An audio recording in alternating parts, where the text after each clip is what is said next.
Hi everyone, welcome to Third Coast Gaming Radio Game of the Year 2020 Part 2. I'm joined by my co-host Austin Taylor. Howdy, howdy, howdy. And we are back to talk about the games of 2020 that we played that weren't in our top 5 list.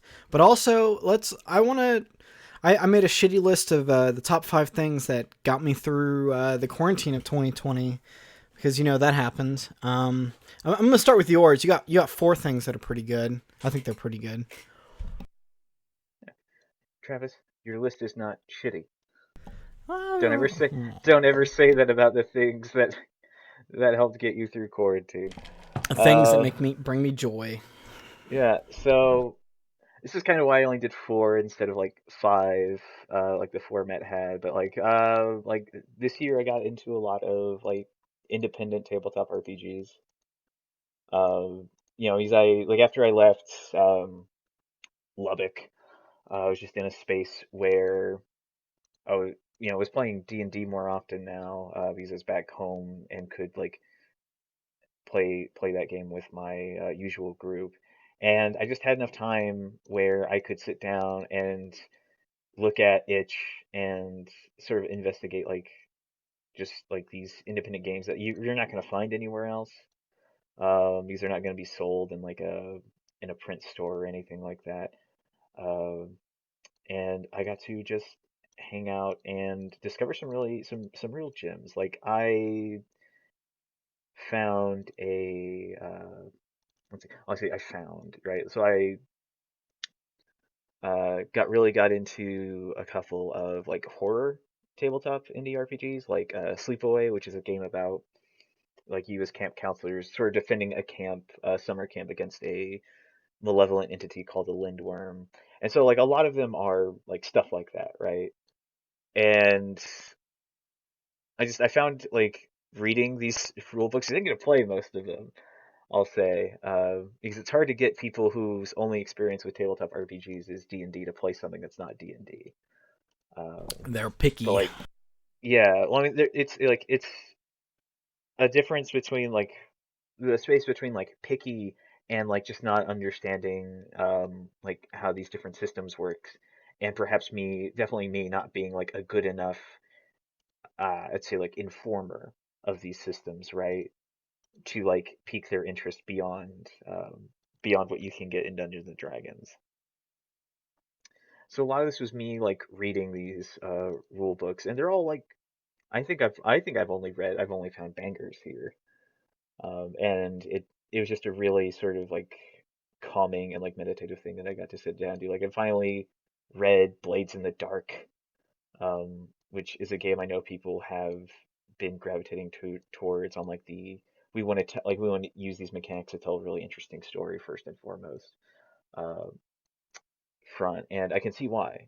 Like Blades in the Dark is a really dynamic and really interesting game, and who knows? Hopefully one day I'll get to mess around with it with other people. A lot of books. Number 2 for Austin. Oh, we're going to number 2. Yeah. Oh, so we're just We'll, doing the whole we'll just do thing. your list and then we'll do my list. Okay, okay, cool, A cool, lot of cool. books. Yeah, a lot of books. I read a lot, mostly like pulp fantasy. I was able to finally move some stuff around in my room and get like bookshelves in here. So like now I can actually just turn around and look at all these. Like I just read the King Killer Chronicles from Path Rothfuss, which is a really like I think pretty good like 2 book series. He's working on the third.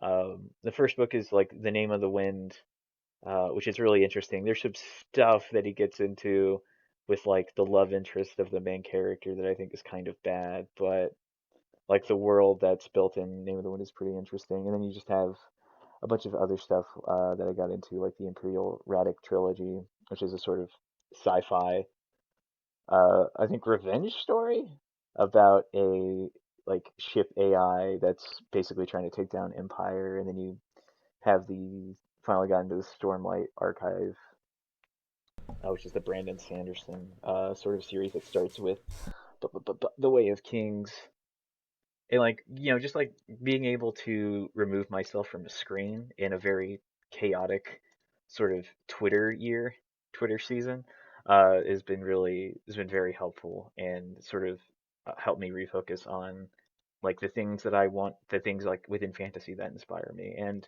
that also like feeds into, I'd say, like my tabletop escapades, and that's Bioware been. RPGs at number three. Which Bioware RPG did you play? Oh, Travis, all of them. Why do you It do was this not a to question yourself? because I'm an idiot, Jade right? Like, Empire, yeah, like KOTOR. I played, like I play, I didn't, I'd say like the biggest one was definitely Mass Effect, right? Because I got to a point in June through like mid-June through July where I was playing, or I really wanted to play the original Mass Effect trilogy because I had bought them all on sale on Origin, and was able to get all the DLC, which is the first time I've had all of the DLC for the Mass Effect games, because I never bought those when they were coming out in the 360. And I also got to mod the Mass Effect trilogy a lot, Oh, so and I make them added pretty in. as fuck. Well, I mean, they're Bioware RPGs, so you can't really make them that pretty. But I got to add in like entire hub areas, like entire mechanics that aren't in the base game. Like there's the extended galaxy mod for 3, and there's the most of the mods that you're gonna find that affect gameplay are for Mass Effect 3. So this is like the expanded galaxy mod, and what that does is sort of give just a lot of interactivity to the galaxy map in the third game, because all you do in the galaxy I map on the third see. game is move around, right? So with the expanded galaxy mod, what you do is you use it to like track the war throughout the game. You can also use it to like find new like sort of text-based choose your own adventure missions that yield some pretty buck wild rewards in the long run. And then there's like a point where you use this new mod to like evacuate a planet that's being taken over by Reapers, that like the main game just kind of leaves like high and dry, like after you like lose your mission there. Oh no. And so yeah, and so it makes what is ultimately a very uninteresting and very, I'll say, bad. I think this is the first time revisiting Mass Effect since like they came out on the 360. I don't think I like Mass Effect anymore. And like the expanded galaxy mod is one of the few things that made like revisiting Mass Effect 3, which is just a horrid little game, worth doing. And also Yeah. Dragon Age. I played Dragon Age, and Dragon Age Uh, is good. Dragon Age is good. Dragon Age is good. And Carly Rae Jepsen might also be good. Carly Rae Jepsen is nothing but good. Uh huh. Don't. A doll. Yeah, absolutely. Carly Rae Jepsen, like, I didn't think I was into pop music, right? Here's my Uh, number, so call me maybe. okay, don't do this. Don't, come on. Don't be like every other person who, whenever I say anything about Carly Rae Jepsen, they're like, "Oh yeah, I love Call Me Maybe," as if it's just Yeah. to be like, that's the only song I know. It's a good music Uh, video. it's a fine music video. It's a obviously catchy song, but at this point, it's just a meme. It's true. Yeah, and so I think it was earlier this year, Carly Rae Jepsen released the side B to Dedicated, which was her last like studio album. And this side B is a lot of like music that did not make it into that main album, and all of this music is fire.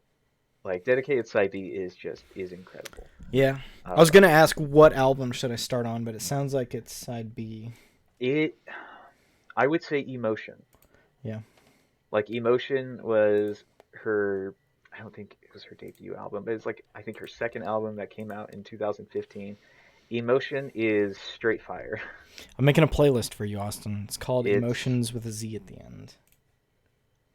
Emotion is really great. The side B to Emotion is also really really dope. It's got Cool. some of like her best work on there, and it's all just this very like calming, like very like calming and very like upbeat music. Um, that like I don't know, it just seems fun, right? Like a lot of like Carly Rae Jepsen's music just seems fun in a way that there are times I don't know if life is going to allow me to have that type of fun or have that much fun. Very cool. Very cool. I had a lot of So music let's that helped me. But I'm gonna go through my top five, yes, Austin. let's hit yours top I'm gonna 5. start Let's with hit number five. Number five. Drinking with the family for Thanksgiving. It's just alcohol is cool sometimes. In moderation, kids. Unless What you're the like, hell was unless you're like that? 22 and you're just like, fuck it, drinking in this garage. But yeah, I don't know. That was cool. We drank and ate some food and watched some shitty movies, so that was cool. My number 4 is just realizing the sushi at HEB not that bad. Hey man, I can get like a 2-stack, which is like 10 pieces or 12 pieces for like $5.49, or I get like 16 pieces for $8. And Bill Miller, that's been the last month. I've just been like way into Bill Miller, Austin, dude. I get my side of rice, hash browns, some beans, get these turkey cutlets with some like fucking barbecue sauce on them. Yeah, turns out cooked meat Just is good. eating healthy, eating healthy. Um, Spotify having shit music that I love. It's just like soundtrack music. Okay, I found the Mass Effect soundtrack on Spotify. Oh, those noises, Austin. They're so good.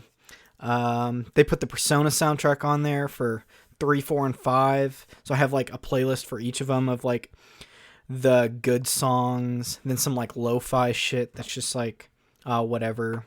And like Yeah. stuff that sounds like you were talking about If Found, which has like a banger soundtrack, which I was like, that's the type of stuff that's like in my called the slow bass instrumental, which is just like no vocals and just like chilling, like synthy stuff. Very good. And number 2 is listening to a lot of podcasts, but I'll say like, man, starting a podcast has been really cool.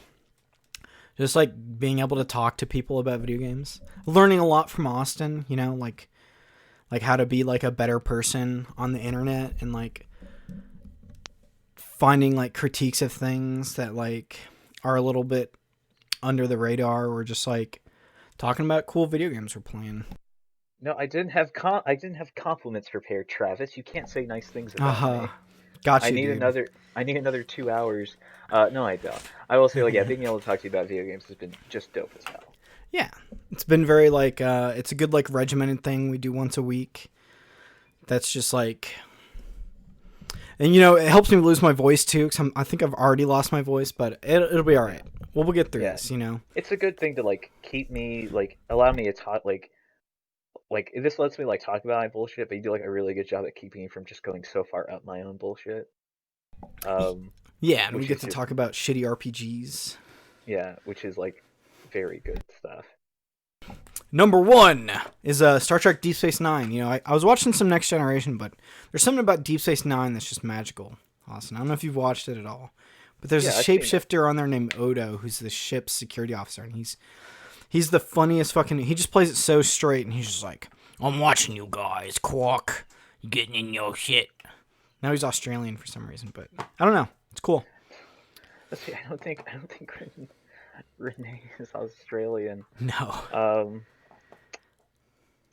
yeah, no, Deep Space Nine is like an interesting show because like that is like where Star Trek allows itself to like be like well and truly angry at like the state of human history. Yeah, Like and Cisco not is go for it.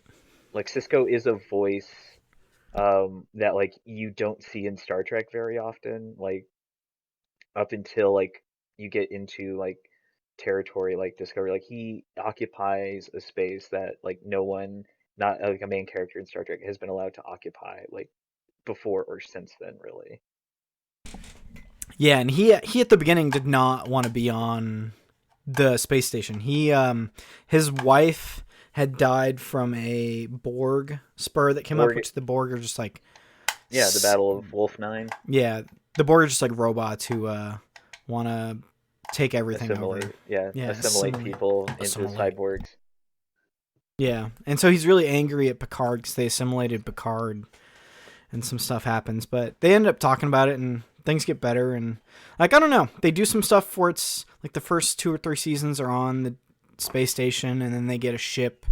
They're going off doing some fun stuff. The Cardassians are really cool. I like the definitely like the Cardassians. They got weird bone faces. Yeah, And they like do this thing with their eyebrows. I like that. All the eyebrow stuff with the Cardassians are my favorite. What's the name of the spy, the Cardassian spy who's on DC? Oh, the Taylor. Yeah, the Taylor. He's the fucking best. Garrick is the fucking best. Garrick is the coolest shit. He's just charismatic and talking about weird stuff with the Doctor. Yeah, and like one of my favorite dynamics of like the earlier Bashir like, episodes of that show with like Bashir specifically is he's constantly trying to get Bashir into points where he could like tell Bashir some really important stuff, but he has to be subtle about everything. And Bashir, who thinks he's hot shit, is just the densest motherfucker. Yeah, but he's just so good. He just plays it. His actor plays him so well. Like Bashir wants to get to the cool stuff. Like he wants like to know interesting things, and like he's just really chatty with people. He's good. And what's the Bajoran girl on DS9 who's the captain? Nira? Kira, I think. Kira, yeah, Kira's really good. She plays well with everyone. Quark is just fucking hilarious. He's the what is he? The Ferengi, who's like he's just like a trader. He just wants the money. He just wants the monetary gains. And his brother's an idiot, and I love it. Yeah, that's the things that got us through quarantine. Lots of good stuff in there. All right. Yeah. Turns out if you just get so into stuff in quarantine, it's fine. Yeah. The world is on fire. No one can blame you for liking things a lot. Yeah. And I stopped drinking as much too, and that's made me happier. And I'm like, I'll go to bed at like 11 o'clock or 12 o'clock now, and that's been cool too. Yeah. Sleep schedules. Oh yeah. That's my number 5. And CBD. I'm not going to endorse that stuff, but it works differently for everyone. But it's been pretty alright for me, All right, let's get through the list of 2020 games. We'll run through these fuckers. All right, so this is a chronological list. We'll skip over stuff we talked about, but I will say when they came out. So Kentucky Route Zero, January 28th, had the full release. It's a very cool game. I'm gonna get to that. Call of Duty Warzone came out March 10th. Did you play a lot of Warzone, Austin? Yeah, that was probably one of like the first big things I hit when I got like back home from Lubbock. It's a cool game, man. They refined the battle royale genre, and it works on their engine, and I think their map is really good, and it's just like this Russian feeling map too, where when you die you go to the gulag and you have to 1v1 someone to earn a life back. Yeah, that is we'll say interesting flavor there. Yeah, just putting a gulag in the middle of your battle royale map. Yeah, throwing rocks at people while they're fighting is also good while you're waiting for your match. Yeah, like I got pretty into this one because it was just like it's available on console, and like of the battle royales I play on my console is the only one that lets you be solo. Yeah, and it's free, which is the good one. Like Modern Warfare came out like November or October of 2019, and this came out after. And man, this game made some money too. Like you think like Modern Warfare sold well, this also making some dinero, and it's good. It's a good game. Yeah, people like this it. This is keeping Modern Warfare because like the sales of this game are attached to like Modern Warfare. Like the money this game makes because it's still like within that entity. So like this is keeping Modern Warfare in the charts. Yeah. I don't know, it works. They keep putting stuff out. Animal Crossing New Horizons was March 20th. Lovely. Cool game. Lovely. Doom Eternal was March 20th. I played couple chapters of that game. It's fine. It's very complex, and I like the new movement options and stuff is cool. What a piece of shit. Oh yeah, I didn't I play too much of it. I mean, the thing is, like, you get to a point in Doom Eternal where it peaks, but then there's the rest of the game Yeah, is the problem. It's just there's a really like walking away from 2016, you could see like the directions they could take like they could take a sequel to Doom into, and there's always one that I was not gonna like, and that was like the like play a certain way, like arcadey nonsense, and that's exactly where they took Doom Eternal. yeah. I need to go back and beat it. I think Final Fantasy VII Remake peaked at some point for me, but at least like the characters hold me through. Whereas there's not a lot of characters in Doom Eternal, I'm guessing. No, there's no like there are some characters, but they don't occupy any like interesting like there's no narrative space that they exist in that's particularly interesting. Like Doom Eternal like loses the whimsy of Doom 2016 in a real way, and Yeah. fills it with like horrible encounters that are not fun to play. Let's see. Well, the next one we got on here is Totally Reliable Delivery Service, and I think this was free on Epic Game Store on April 1st. And this game is kind of cool. It kind of reminded me of like a Lego game I used to play, where you just have this island that's open. You have an island, and you're basically like an Amazon driver or whatever. But you're picking up these boxes really awkwardly, and you're throwing them into the delivery things. And I played it co-op with someone. And it's just a silly game, Austin. I would Google this game and look at it, because it's got a vibe, Austin. It's got a vibe. Yeah. Flip boxes and stuff. It's very cool. Let's see. Resident Evil 3 came out April 3rd, the remake of that game. I think you played it, right? Yeah, yeah. I put time. I think I've actually played through it a couple of times. I remember when this game came out, it got a lot of flack for just not being Resident Evil 2 again, right? Like people who liked Resident Evil 2, and I thought like the remake of Resident Evil 2 was fine, just not particularly like it very much it peaks way early in the police station, and then like you have the other two-thirds of the game that are nowhere near as fun or interesting. The thing that I'll say about 3 is it like I don't know if it reaches like the apex that like Resident Evil 2 reaches, but it is never as bad as the final two chapters of Resident Evil 2. Um, so it's a really fun like it was a really fun like Resident Evil experience. And also the Yeah. characters like get to be characters, which is a big thing for me in Resident Evil apparently. And it seems like more of that gameplay is, fine. It's not like it's for people who are into that. It's like I'm glad there's, I'm guessing it's the same engine. It looks like they made it in a year pretty much, which is wild.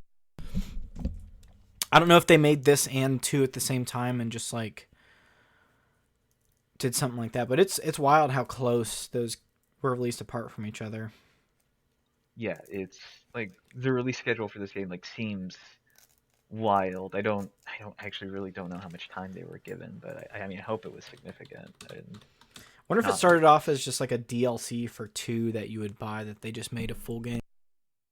it might have. That's the thing. Like that would be in keeping with like the legacy of Resident Evil 3, like both releases of the original release, right? Where it was this kind of spin-off of 2 that I don't think anyone's like no one's gonna talk about Resident Evil 3 like with the same like sort of reverence that they're gonna talk about with Resident Evil 2 in either version. Yeah. So I'm reading some development stuff apparently. So there's a second studio that helped them make it along with the main one. There's not really anything talking about. I don't know, they've been working on it for about 3 years, same as the second one. Yeah. Okay. FF7 remake came out April 10th. Talked about it, very cool game. If Found May 19th. There's something that came out called Sludge Life. I don't know if you heard of this at all.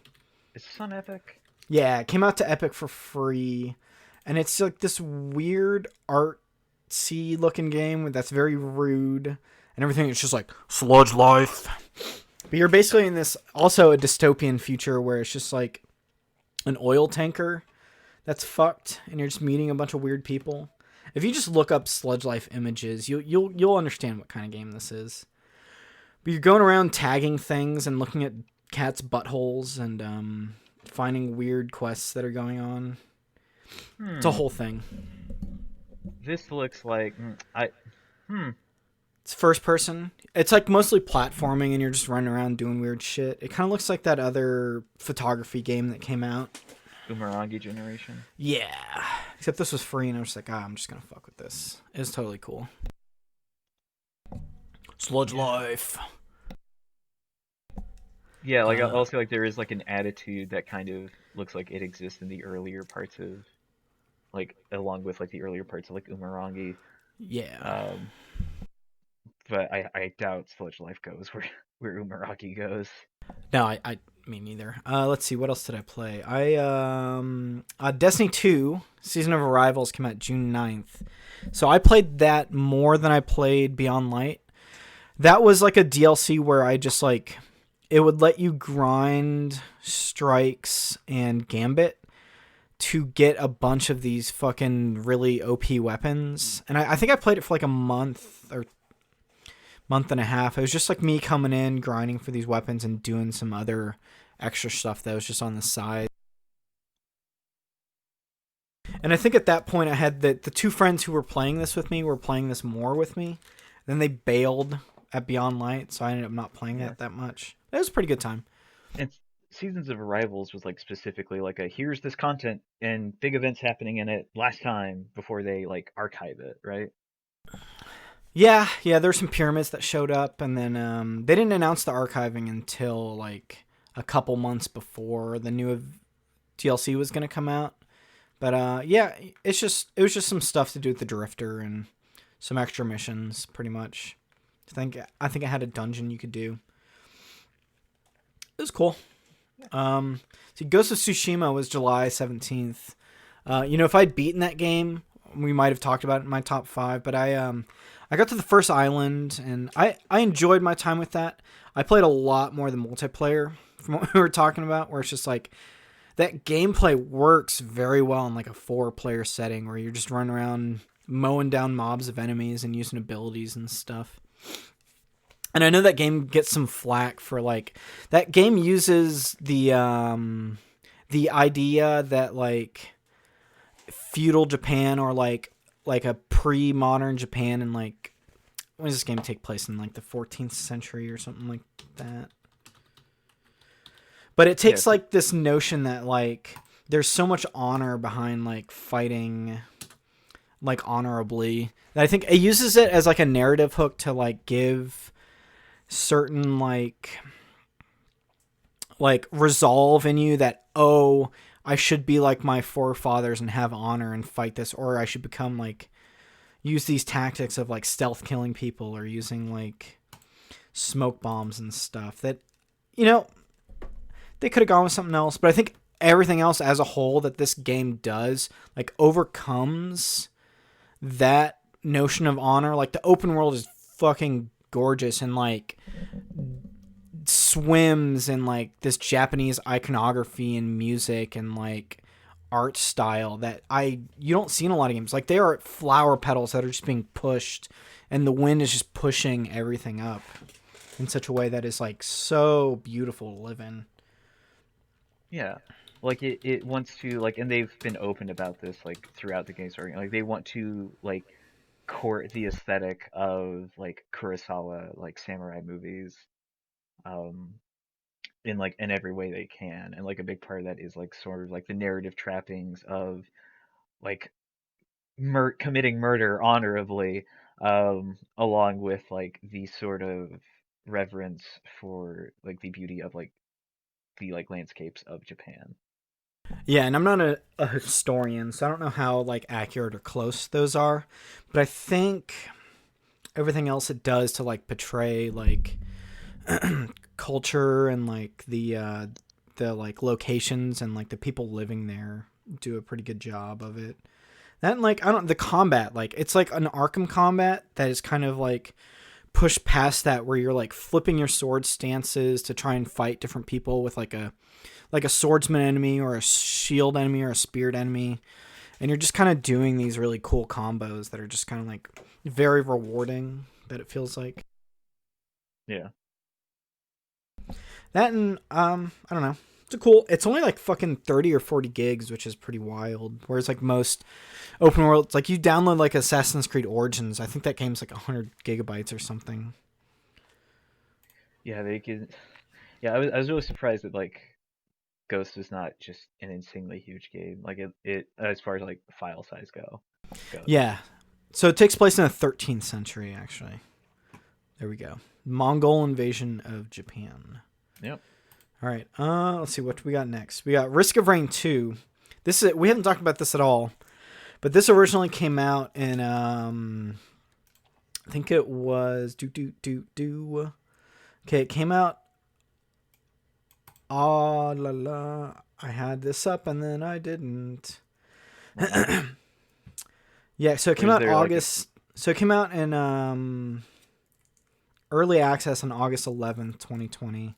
And then it was wow, why is this? Yeah, September 29th for consoles. This game is fucking dope, dude. This is a roguelike, and you are a space traveler and you end up on this planet, and it's co-op or by yourself, and you just fucking murder things. They're just like weird lizard people who are trying to murder me, and like weird jellyfish and like rock monsters, and you just drop. You're trying to find gear, and you're just constantly being barraged by enemies while you're trying to collect different weapons that upgrade you and make you stronger. Or like I'll have a special ability where I shoot razor blades, like these big saw discs out at people, and they come back to me. So the goal of this game is you land on the first planet. You have to find a teleporter. The teleporter usually takes about 10 minutes to find. You get to it, you spawn the boss, you go through the teleporter, and you go to another area. And you're doing that until you get to the final boss.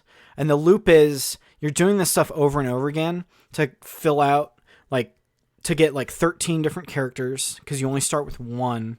And then you're getting abilities. Like originally I have a dodge roll that's really fast. But if I get to the first portal and go through it in 5 minutes, I can get a dodge roll where I'll get a slide where I'm shooting at the same time, which is really fun. And the gameplay is just hectic. Like you're constantly just like shooting dudes. It's wild.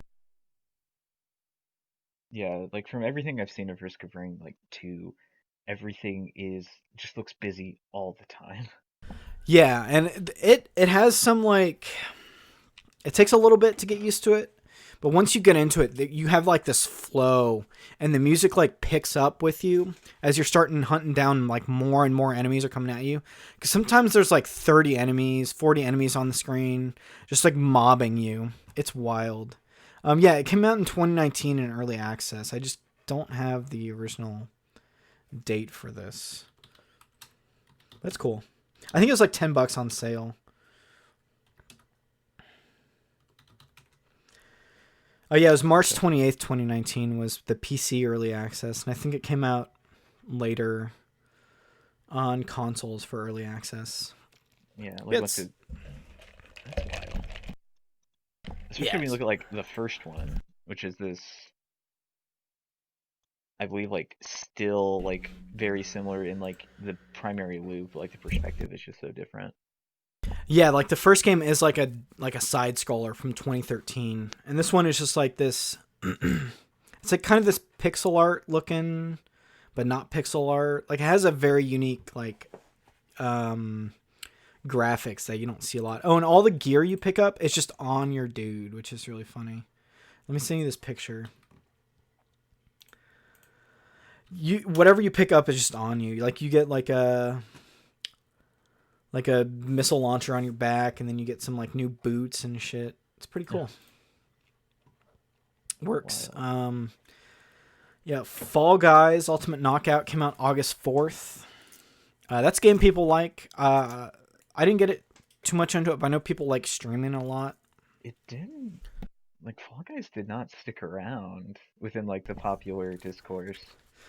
Not as much as Among Us, which is another one that came out, but I think people still get on it and watch it. It's just not like something you hear being talked about all the time. Yeah, like I imagine like Fall Guys still has like an audience, like a significant audience. It is so interesting to me like how Fall Guys is this thing that comes out everyone thinks is like going to be this huge deal, and then next thing we know, a game from 2 years ago like Yeah. reaches a level of popularity that Yeah. I no gotta one check knows something about. really fast. One sec. Yeah, no problem. Give me some Fall Guys thoughts.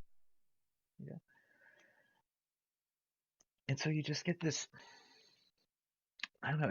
There's this fickle thing that happens with like internet discourse and like game popularity that is, I think, at no point any stranger than when Fall Guys and Among Us like sort of, I don't want to say like released, but like tried to become like both very popular at the same time.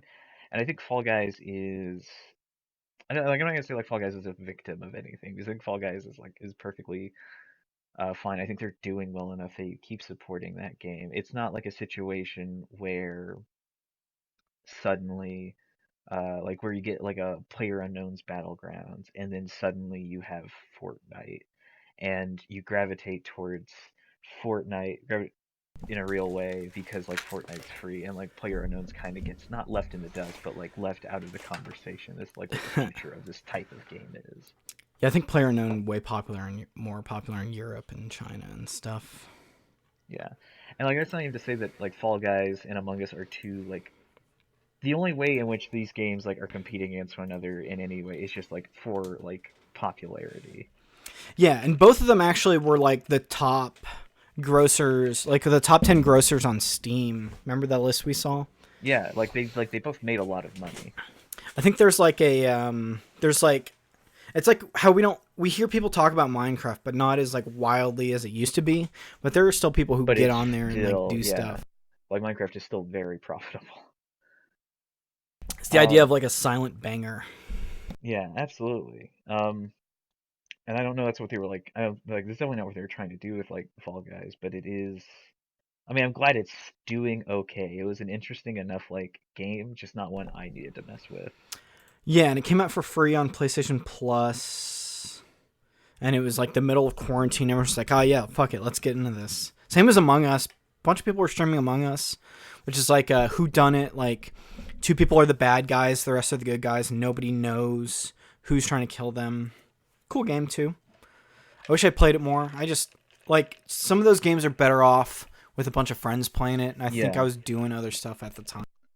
like yeah, like with Fall Guys, I don't mean to like compare these two again, but like with Fall Guys, like you're in a group of like 60, right? So it's just another like battle royale, but with mini games, and I think that's interesting because like I want to see what we can do with battle royales that are not just find a gun on the ground, now go kill the people who have dropped into this island with you, but like um, I think I've lost my tangent.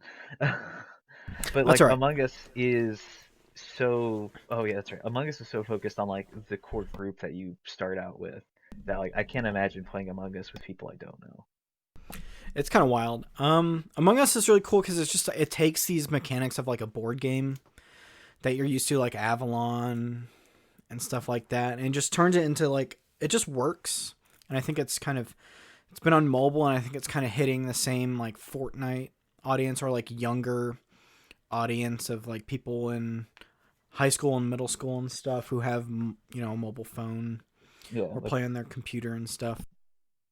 yeah, and it's just like it's so easy to get hold of. Like Fall, like Among Us is on itch.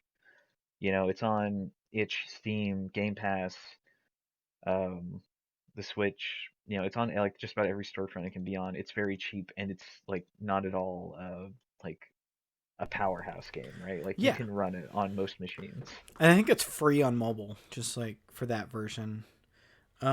Let's see. Hyperscape came out August 11th. Now you've played They, this. yeah, they put out like a team deathmatch, like regular, or like some objective modes too. And I was just This is playing a little bit. It's different.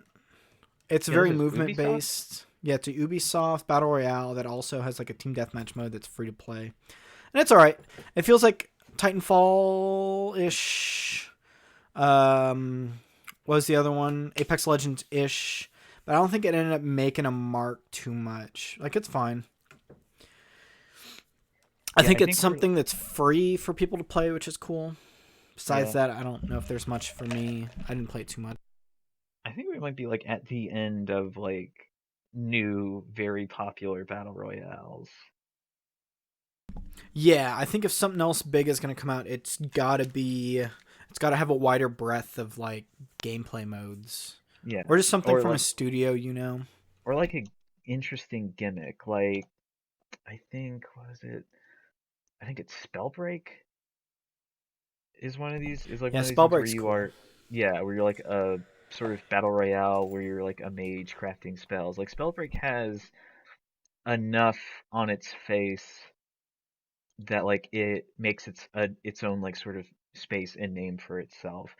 But I don't know if like a thing like Hyperscape is able to do that anymore. No, and I think there's this like window of release dates you hit where like something will do good or won't do good. Like if you're putting your game up against like a Call of Duty release, you're not going to hit the same impact because everyone is playing Call of Duty instead of your game. Which is where like when EA put Titanfall 2 up against it, it was like fucking EA, come on. Put this out in Yeah, like March when there's nothing for fucking people to play. But like you see like something like Valorant comes out and eats like these other games lunch because it does something similar and it gets an audience. Like it's a Counter-Strike with abilities with some Overwatch, but way closer to Counter Strike. I think yeah, and that it's also like space is so limited that it's so competitive. Like you have to really do something, and you have to get the streamers playing it, or it's not going to do as well. yeah, and Valorant's like one of the first like new games to be developed by Riot, who are like the League of Legends folk. It's like one of the first new games that they did in a while. Yeah, and people are really digging it. I don't play too many PC gaming, so I don't know too much. Let's see. Hades was September 17th. Talked about that. Genshin Impact was September 28th. I fell hard off of this. This is a Breath of the Wild free to play gotcha game where you're playing the main story and doing dungeons and quests and getting new gear items, and you have like a party of 4, and you can put money in to roll for new characters who can have stats from like 1 to 5. Dude, my coworker put like $200 into this because he got drunk one night and he instantly regretted it. And I was like, he liked the game enough to like that's all he was playing for like 4 months, which I was surprised by. So yeah, Yeah, that's a game people shouldn't put any money into unless like I wouldn't put more than $60 into something because that's like a retail price. yeah. Unless you're like unless it's doing something completely wild, like I don't know. I mean, arguably, like, shouldn't be putting like money into like games that are about like random drops at Yeah, all. yeah. It's I like don't. people buy battle passes and feel like those are better investments than like a gotcha. Well, I mean, yeah, yeah. Like a battle pass is a way of like making a very profitable, like using a very profitable like model, while avoiding the controversy of loot boxes. Because EA fucking ruined that for everyone. That Uh, they did. They put the upgrades and the new gun unlocks in loot boxes. Smart. yeah. To the point where the government was about to get involved. So like yeah, now we're like trying to make models that move away from random drops, and I don't know. I don't think people should be putting like money in that type of game at all. I don't think Genshin's a particularly special example. No, but I guess it's fun enough for people to still enjoy. It's like to keep up with it. I remember the gameplay being pretty deep, and I heard it got more interesting as you played more of it. But I don't know. I was playing other stuff. See, Bug Snacks was November 12th. I played a little bit of it. Take some pictures of some bugs. I think the hype did more for it than the actual game when it came out.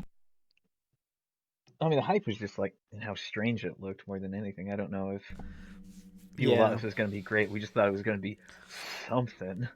It's just like a light at the end of the tunnel. Yeah.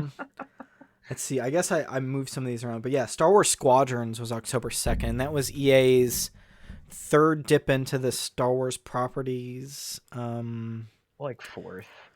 Yeah. technically. Well, I mean, not even fourth Well, because you I have some think mobile games, but the like people who made Battlefront made. I meant like, did Dice make this game? No, I pretty sure think. this is What? Motive. Yeah, it is Motive. I thought this was a using Dice's engine, Well, I Frostbite, mean, for some they all reason. do, right? They all use Frostbite. That's EA's thing, is that they use Frostbite on everything, and it's ruined the development of so many projects because of it. Um, Yeah, but it's proprietary, so they don't have to pay for a license. yeah. What is?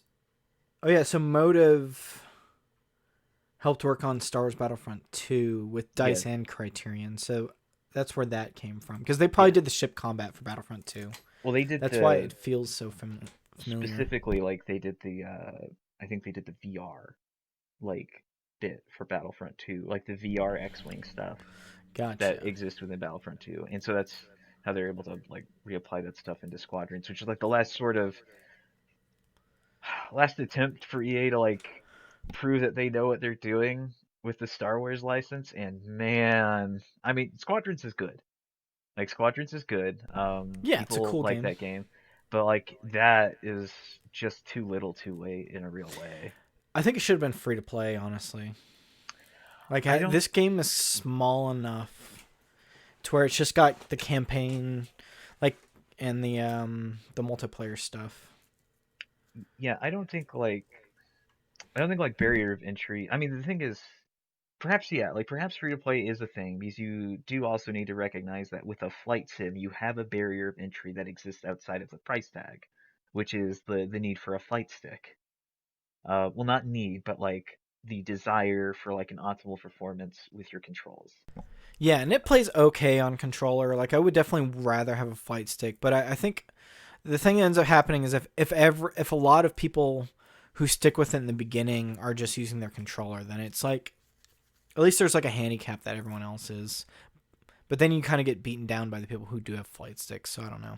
Yeah, and like it's like you can't make a like like a flight focused game or a dogfight focused game and just like not have support for flight sticks because you lose like really the audience that's guaranteed to buy something like this. Yeah. All right. Let's see. Destiny 2 Beyond Light came out and it had some ice powers, and I beat the campaign. Didn't do much else with it. That's a hard one because you gotta have people to play with that, like in a community. Like I can't like solo that. It ended up just falling off. It's more Destiny. I've played that enough times to where I don't need to invest. I think I was playing more of Red Dead Online instead of Beyond Light. Um, Yeah, it wouldn't. So I haven't heard like bad things about Beyond Light, but I've not heard like much of it. But I also don't like follow the Destiny stands, so it's fine. Yeah, I there's some people on that I follow, but I haven't watched their videos in too long. No More Heroes came out on Switch. That game's weird. That's I have auto chess on here, but I think I played the team fight tactics, not auto chess. But auto chess is just on PS4. I think it was like $10 for the Founders Edition or something. yeah. Those games are interesting. This is like auto chess to me is like the Bitcoin of video games. Like I know it's a big deal. I know people like it a lot. I just can't understand it.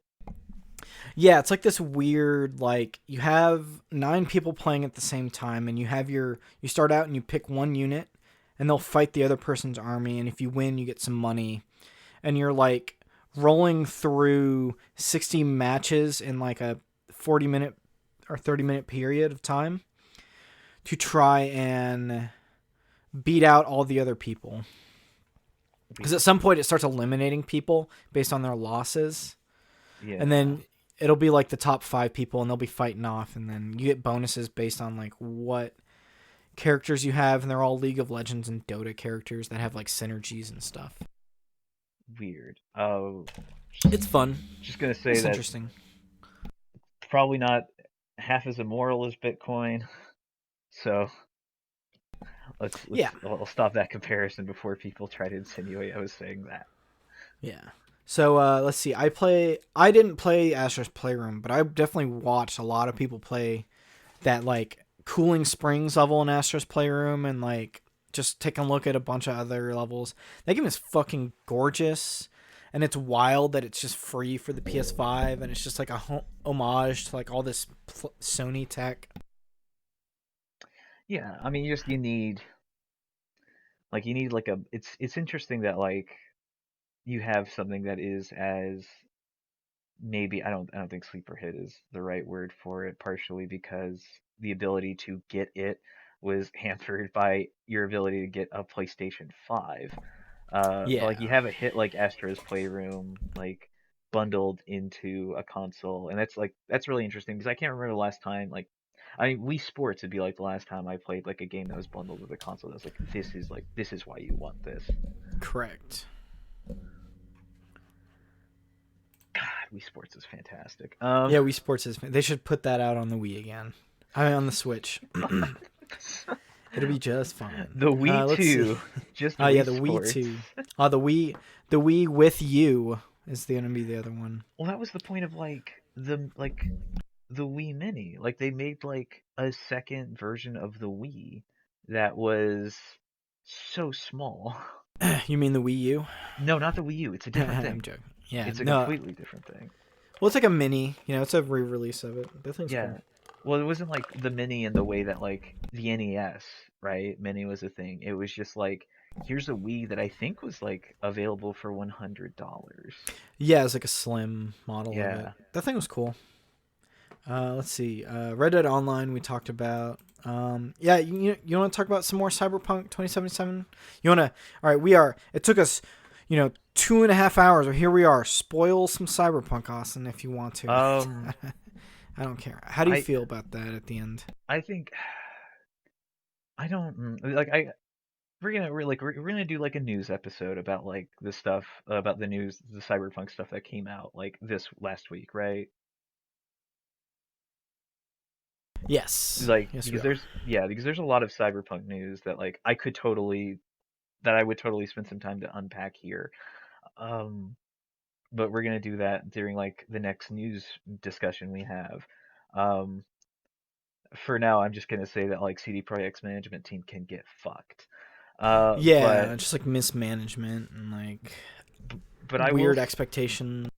Yeah, but like as like for the game's release, I will say like this release was like as marred in like sort of as marred in controversy as it is. Like I think all in all, Cyberpunk is genuinely a good game when it lets itself like be a like heartfelt sort of like emotional story about like what trying to make it in a like really shitty environment does to people. Like from the V that I made, which was like a female street kid V, her arc through Night City as it like relates to the friend basically is the friends she made along the way, the romance that you're allowed to take part in, um, and like the ultimate conclusion if you make the choice like making the choices I made. I think there's a really cool narrative arc there that is very satisfying and a very touching story. I just don't think the rest of the game is that good. And you definitely plowed through that thing. Like I think it took was like 2 or 3 weeks of playing it. Yeah, like the final hour count on that is like I think like 68 hours. And I mean, if you didn't like it, you probably wouldn't have stuck with it. So there's No, some redeeming quality there. like But I guess yeah, out of curiosity, you had to play it as well. yeah, like there is like I mean like out of curiosity like I felt the need to do it because like again I was like one of those kids who uh saw the reveal trailer in 2013 and like throughout all of high school like that was the thing I wanted to play the most. That's the thing that got me into The Witcher because I wanted to see like what that studio was doing. So like there is a weird sort of almost obligation. But you're right, bud. All right, good boy. That's my dog. Um there's this like weird almost like self-inflicted obligation to play it, and then like yeah like so like I would not have spent like almost 70 hours with that game if I didn't think it was good. Like it is all in all good. Like it's a fine video game. I think it is a 7 out of 10. It's a Yeah, good 7 out of I was 10 just about video to say game. that. It's like trying to do what the Bethesda games are doing, but not. I don't think it doesn't sound like it gets to the heights or like the stuff that like I would say like the Oblivion that I like, or like Fallout 3. I get, or even New Vegas, which is, Obsidian. Yeah, well, it's not trying to like occupy that space of like barely working open world game where you're just allowed to do all sorts of nonsense, right? Like it's not trying to occupy the space of Oblivion. I would say it's if it's trying to ape a Fallout, it's mostly like New Vegas like attitude and like flavor and like styling, right? Where it's is this narrative that takes place in a big world that you can interact with, but ultimately like your impression on is going to be pretty minimum um Much outside closer to of like a GTA storyline where you're just kind of like yeah. running through the missions, right? Yeah, well, I mean like kind of like it wants to be GTA and like its attitude, right? But the thing is like GTA's attitude has always sucked. And it doesn't translate or doesn't like sound any better when you put it in a dystopian future setting where like you are not really allowed to actually like express agency in how you choose to subvert things like a horrid like just a horrid like police system or a city that was founded to be basically a tax haven for corporations. Um, Yeah. it's not moving in any new and interesting way, and it probably was never going to be, right? Like it's still very much where the best thing I can say about its narrative is that it's aware that like capitalist inequalities exist and that they really suck, and that to express a like to express the ability to go out and make your own money doing a thing that you are proud of is fundamentally a privilege under capitalism and not one that a lot of people can afford. Yeah. And I think the other thing that's wild is like this mostly runs good on PC. The like PlayStation 4 Pro version, like Series X version, run like decently well, but like the next generation version of these aren't coming out to like the second half of 2021 is I think what they were saying, which is kind of like a news thing we'll get to talk about another time. Yeah, they pushed it back so that way they can focus on working their development team to the ground, making updates and patches. Yeah, to finish their game, I guess. Yeah, It should have been another year. Like they should have pushed it a year. at least like it's like that's the thing. It should have like been at the very least a year, and like every public facing statement that that company's management has made regarding this is just nothing short of insulting and uh, quite frankly I again I don't think I will be particularly interested in what that studio produces while management is the way it is. Yeah, and I think I regret buying this game after hearing all of this stuff coming out from it. But that's the tough thing where you get into. It's like, yeah, you want to join the experience, but it's like such a tumultuous like development cycle.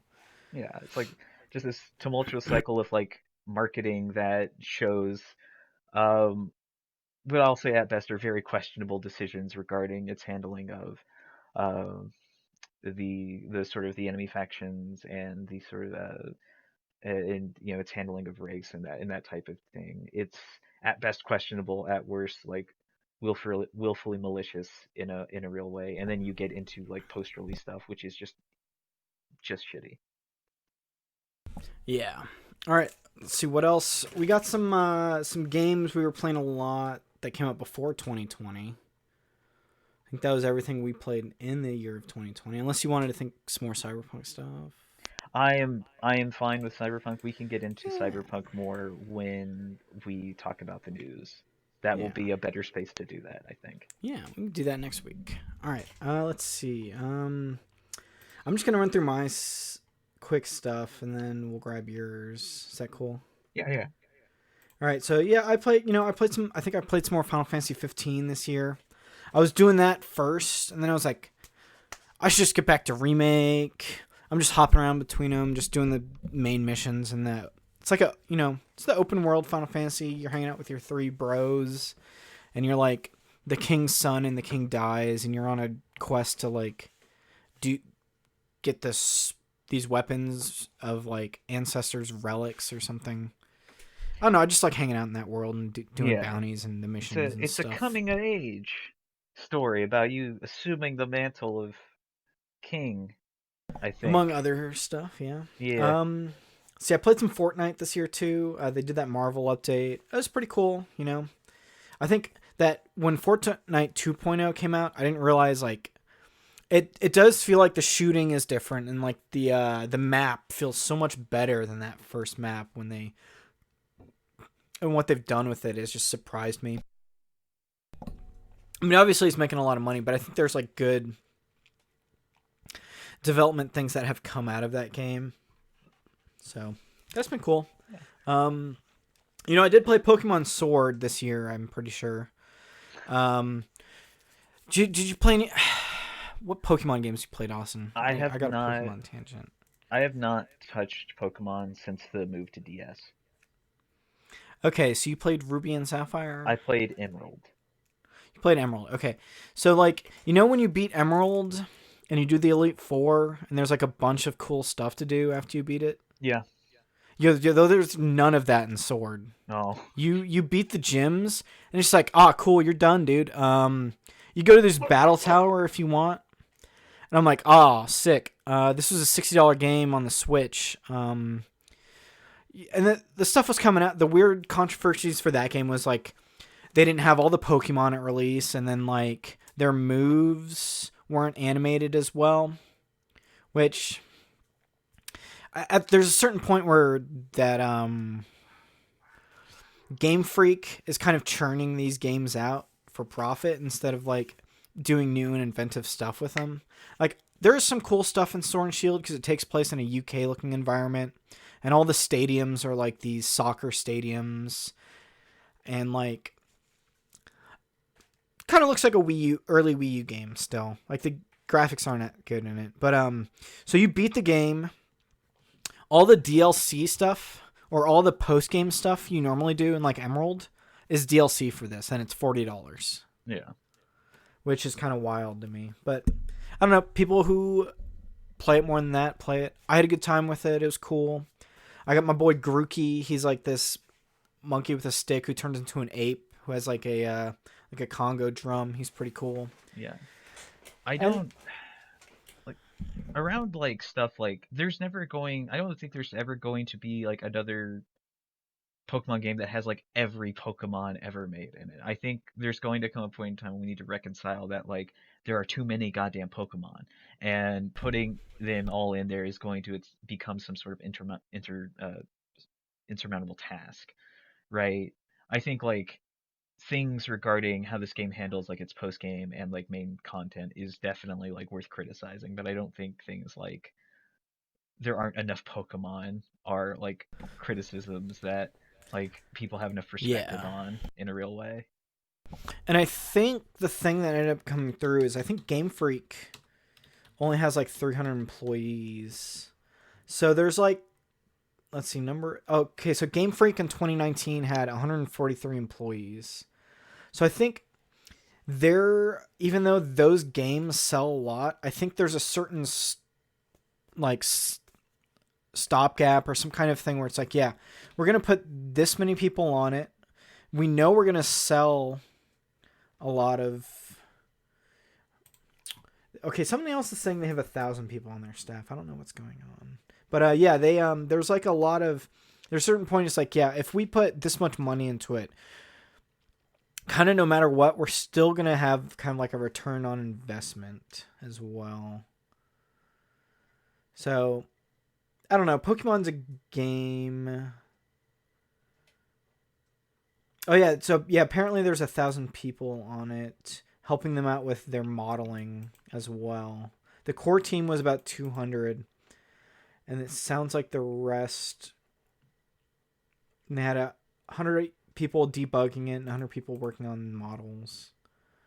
So I don't know what the exact staff count is, but I don't know. It's weird because like they're a separate studio from Nintendo, but they also work very closely with Nintendo, and they have their anime releases and stuff.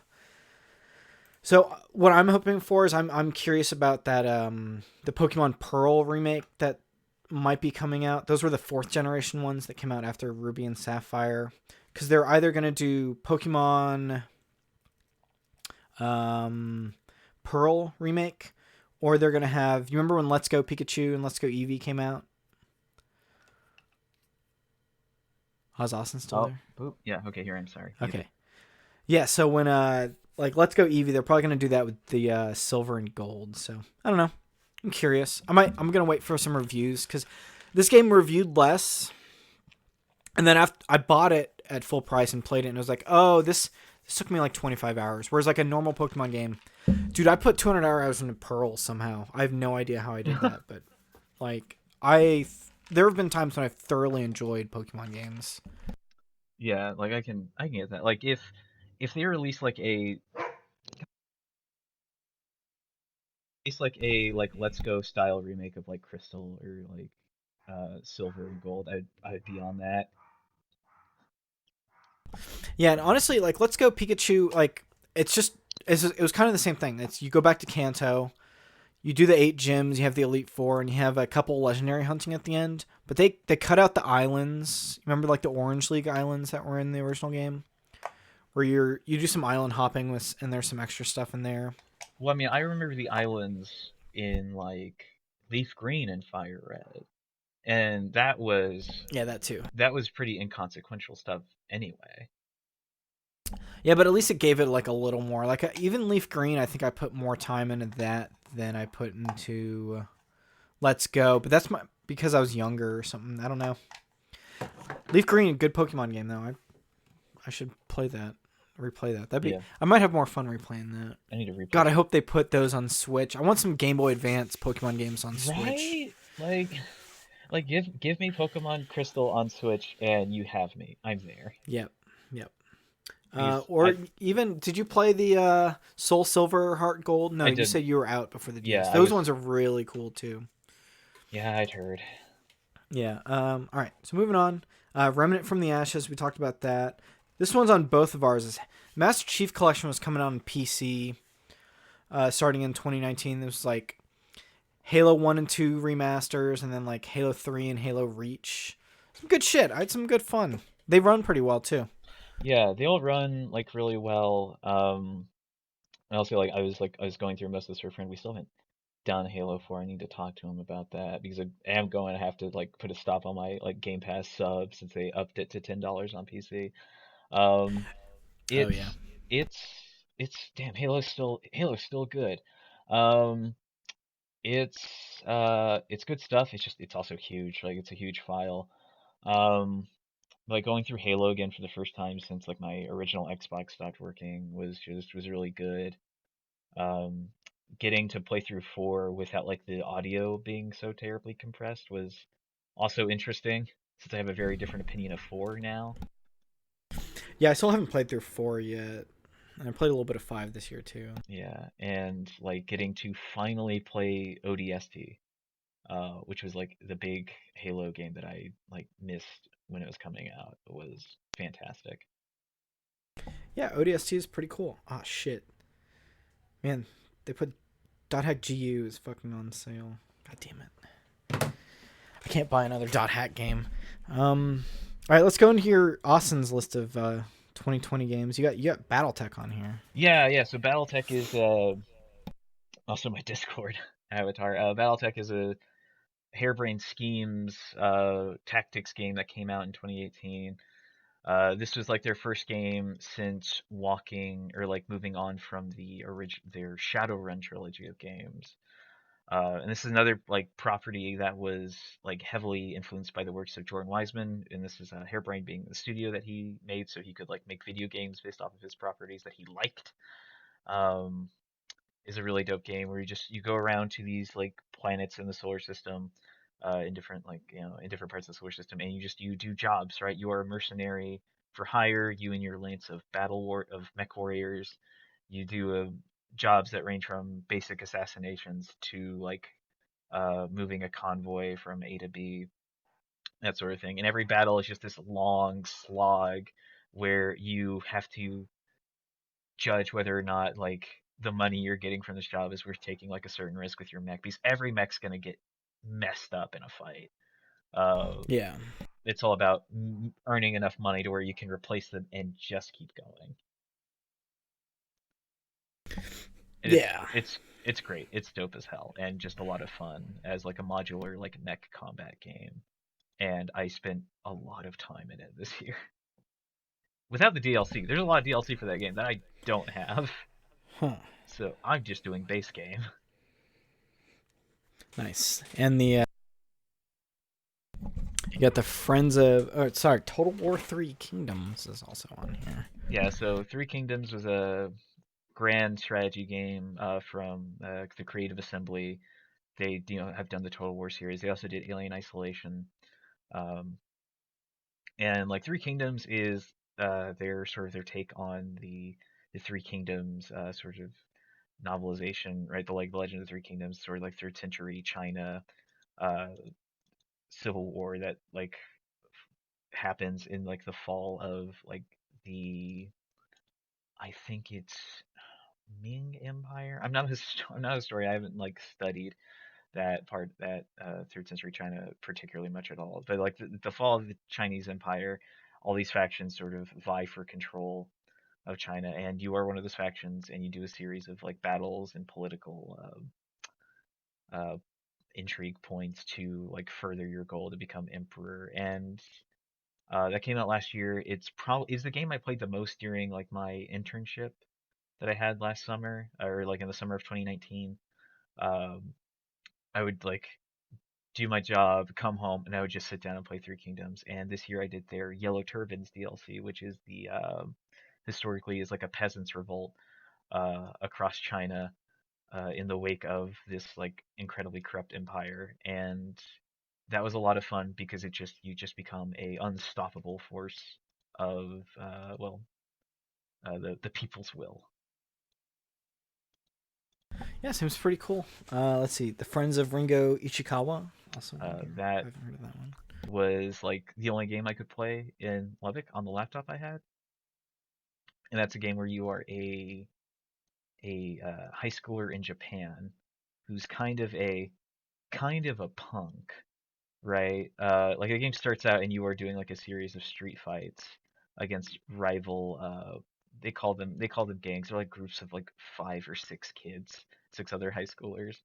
Um, and you're just kind of you're in like Ringo Ishikawa's senior year of high school, and you have to decide, do you want like Ringo to really focus on like studies, because you can choose to focus on studies and it's pretty rewarding, or do you want to just like still be like a punk who spends the nights like smoking and going to bars with your friend and beating up other people and just uh, see where that gets As you at one the end of this year. does. Yeah, and, as everyone does, it's a thing that I love to do in high school is just go to a bar and beat up a couple of hooligans who looked at my friends the wrong way.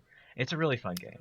I love the art style of this. It's just it looks like that. Oh, what were those brawlers called on the Super Nintendo? Uh, like I mean, yeah, it's like a 2D beat 'em up like sort of format when you get into brawling. So like I guess Streets of Rage or Yeah, God, there were so I think many. it's Double pretty sure Dragon. it's Streets of Rage 1. They're one of those old fighting games is exactly the same like 2D art style as the main character is.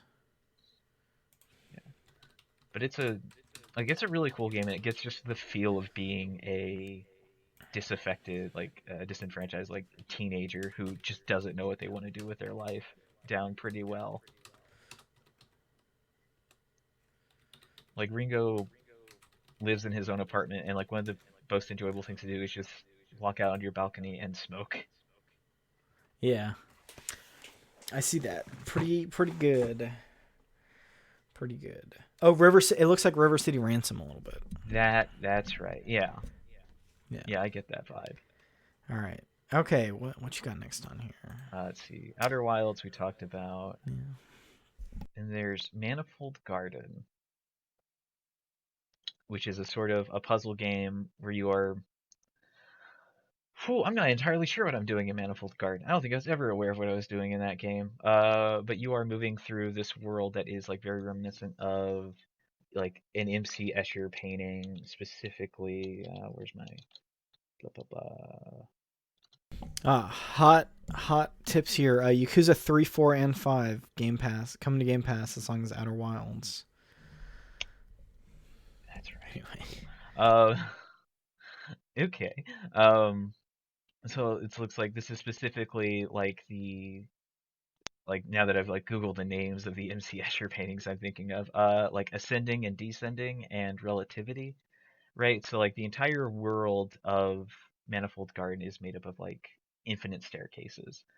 Um, and how it plays with like the perspective of infinity is so interesting.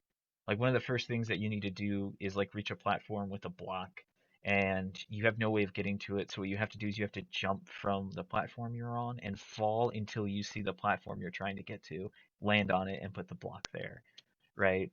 So it's just repeated instances of the space you inhabited gone on in for infinity, and it is like super atmospheric and just a really like interesting looking world. It's quite frankly an incredible game.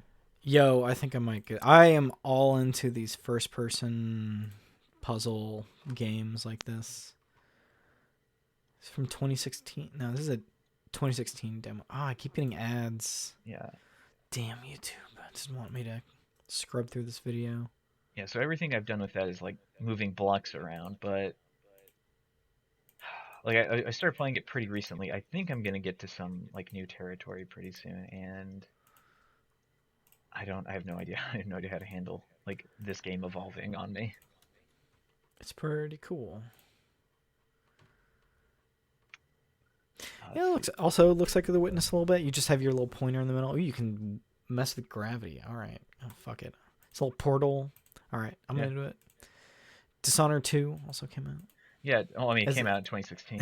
26. Yeah, I also Uh, played that. yeah, I played a good amount of Dishonored 2. Like I bought this on sale, like on a Christmas sale last year or in 2019. And I didn't get around to it because I don't know, for whatever reason I was not into the idea of a stealth game where a mission will take you like will be as long as they are in Dishonored 2, but you know, now I'm a bit more into that idea, so I played a good amount of Dishonored 2, and it's pretty good. It's a still a really dope like stealth game, like stealth assassination game where you don't have to kill anyone, but also the people you need to eliminate. Sometimes the route you have to take to not kill them will just lead to a just horrid little result that the game is going to tell you was the good path.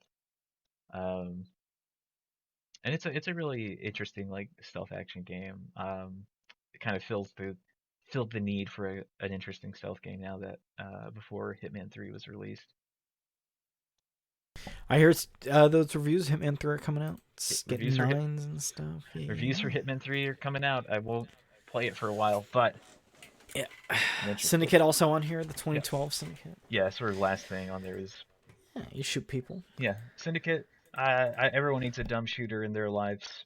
Well, the dumb like first-person shooter in their lives. Maybe, probably not really, but I do. So I played the 2012 release of Syndicate when that was on sale on Origin for like $10.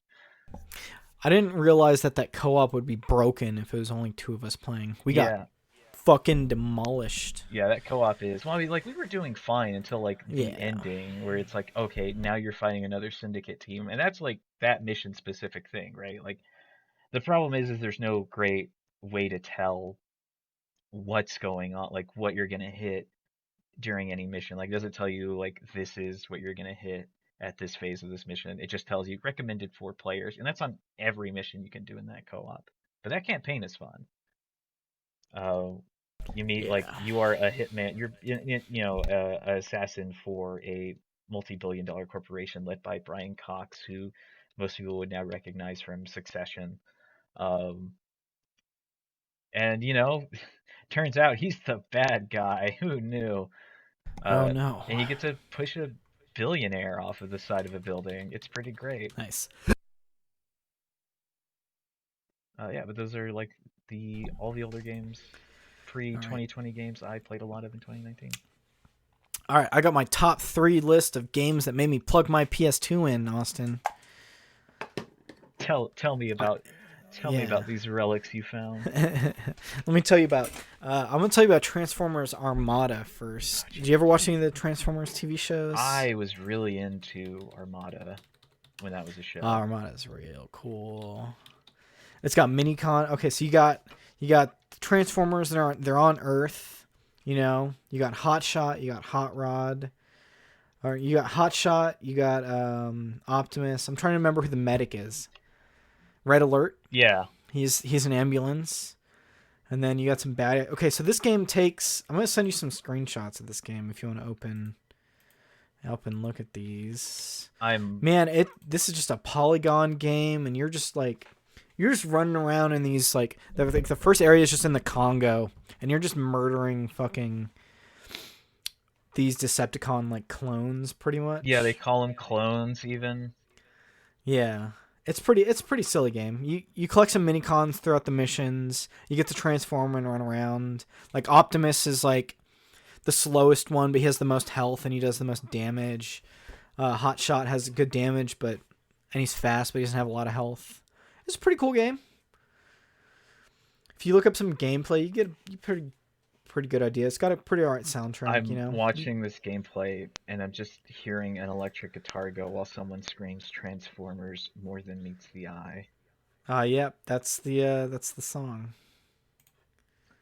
I I had not Seems okay. It's a third person shooter. I had not played a Transformers game until High Moon made War for Cybertron, and I'm starting to understand why. Yeah, this is a PS2. Not a lot of good third person shooters on PS2. Even Ratchet and Clank is the only thing I can think of. They had a Transformers game for the movies that came out in 2007. Those were okay also. Yeah, Whatever. they were like I remember the excuse me. I remember those being a thing. I played a few of those like after War for Cybertron because I just thought all Transformers games were this good. Now they kind of suck, but you got to play Blackout in the desert and that was okay. Yeah, those were like big open world games where you could just like Yeah. destroy the environment no matter what side you were playing on. And Yeah. so like even Bumblebee would be like, I'm gonna blow up a gas station. Yeah. I had a shopping spree where I bought a bunch of Transformers toys and then I got some of the games. So I got that for the 360. And it works pretty well on my Xbox One. I think it's backwards compatible actually. Let's see. I played some Simpsons Hit and Run, which is like the Grand Theft Auto style Simpsons game where you just walk around Springfield doing missions. Game's pretty cool. Oh God, I'm still on this Transformers. Yeah, it always surprises me that there were Simpsons video games and just the amount of Simpsons video games there were. Yeah, there's a couple of them. They made one for the movie that was like a previous Gen 1, but I don't know, the Hit and Run one's really cool cuz you can explore Springfield and there's like a bunch of weird coins you can collect and there's like this thing called Buzz Cola that came out and there's a bunch of bees that are giant Mm. that are attacking you for some reason. I don't know, the game just works really well for some reason. And you have a set of 6 missions in an area. So you'll play as Homer by the school, and then you go play as Bart and you're in the city. And then when you play as Lisa, you're out by the there's some piers you go to that's like a Hollywood looking area. And you can play as Apu and Marge and stuff. They're cool games. Let's see okay, so the last one, Dot Hack Volume 1 Infection, Austin, a 2003 game. Have you played any of the Persona games? I played Persona 5. Okay, so you know how Persona 5 you just have dungeons in a row over and over again and stuff? Kind of, yeah. So what if you did that, but all the dungeons kind of looked exactly the same? That's what this game would be. So you're playing as this guy and you're playing a video game in a video game. So it's this thing called The World, and it's supposed to be a World of Warcraft type game. And you Hmm. get in there and there's a bunch of shit going wrong. There's an anime TV show that came out at the same time about someone who gets stuck into the world because they get into a coma and their brain is still in the game somehow. And so the anime is completely boring and it's only people talking. There's no action going on. But in the game, one of your friends gets into a coma because there's like a virus that infects them.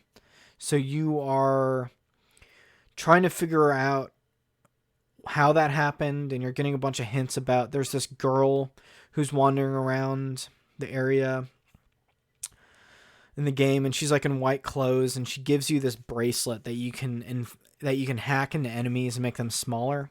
Yeah. And you get these virus cores to open up other worlds. But this game's pretty chill. You're just hanging out and doing dungeons and stuff. Yeah, we'll have to do a dungeon with the boys. Yeah. Did I send you the music from this game yet? You have. Yeah, there's some pretty good music in this. I mean, that's all about the games I played from 2020. I think that pretty much sums it up. Yeah. Yeah, I think that's a wrap on every list we've made. All right. I think we'll be back next Sunday to do some news, our regular cast, news and video game talk. Yeah. Where can people find you out on Twitter, Austin? On Twitter, you can find me at Beardless2, TWO. And I'm at Travis23Doyle on Twitter. Catch y'all later. Smell you later. See, that's a Pokemon thing. Oh yeah, it's true. Yeah. Your good rival Blue, or as I would call them, Buttface, because I was a very funny child.